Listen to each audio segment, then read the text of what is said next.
इनका क्वेश्चन है simple language में, एग्जाम्पल हर चीज में देने या फिर एक दो जगह ही देने होते हैं, और वो एक दो जगह कौन सी हैं, ये है ना आपका क्वेश्चन, है ना?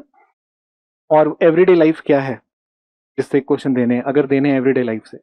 तो ये 3 क्वेश्चन को एक एक करके समझ लेते हैं। आप बताओ पहले रिया। Sir, I used to write examples about three to four I used to write. Her point में जरूरी नहीं आप एग्जाम्पल लिखो, कभी कभी एग्जाम्पल के थ्रू आप थ्योरी एक्सप्लेन कर सकते हो, या फिर कभी आप बस एग्जाम्पल दिस करके कर सकते हो, but 3 to 4, 2 to 3 is fine. Don't go beyond that also, it'll be overboard, but that is what I use. बाकी ऐसा है कि जो एवरीडे लाइफ होता है ना, एवरीडे लाइफ का मतलब कभी आप डोंट अज्यूम कि आपको अपने दोस्त का हाँ, एग्जाम्पल देना है। ओके, एवरीडे लाइफ का मतलब ये है कि आपने जो भी पढ़ा है कंटेम्प्ररी इश्यूज के, उसमें से अगर आपको कुछ यूजेबल लगता है तो आप उसको बेझिझक कोट कर सकते हो, बिना ये सोचे कि जर्नलिस्ट ने जब उसको रिपोर्ट किया था तो सोशोलॉजिस्ट को किसी कोट किया था कि नहीं ना। आपने बस इतना देखना, जर्नलिस्ट ने कुछ कोट किया, ये रेलेवेंट है to what I have studied. For example,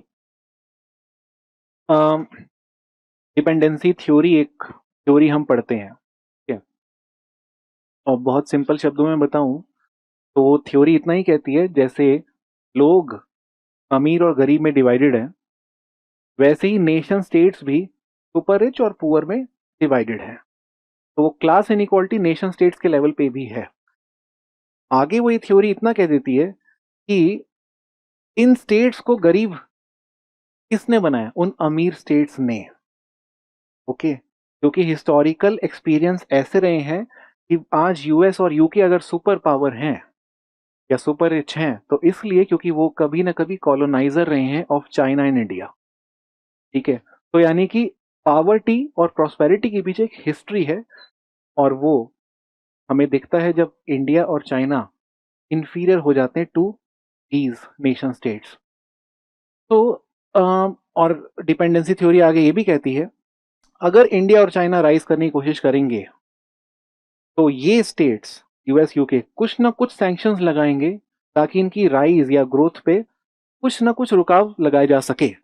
आज हमें देखने को मिलता है यूएस चाइना पे टैरिफ लगा रहा है, तो वो कोर और सेमी पेरिफेरी की वॉर है। ओके, तो ये इसको एवरीडे लाइफ आप बोल सकते हो कि आप एवरीडे लाइफ में पढ़ रहे हो या फिर जान रहे हो, और इसमें इतना लिखने के लिए आपको डेप्थ में जाने की जरूरत ही नहीं थी, बस इतना ही लिखना था। For example, US is imposing tariff to counteract the growth of China as the next core and in order to maintain the core periphery division. That's it. कोई ज्यादा भारी बातें और कुछ नहीं, ऑलरेडी आप जो कहना था वो कह चुके थे।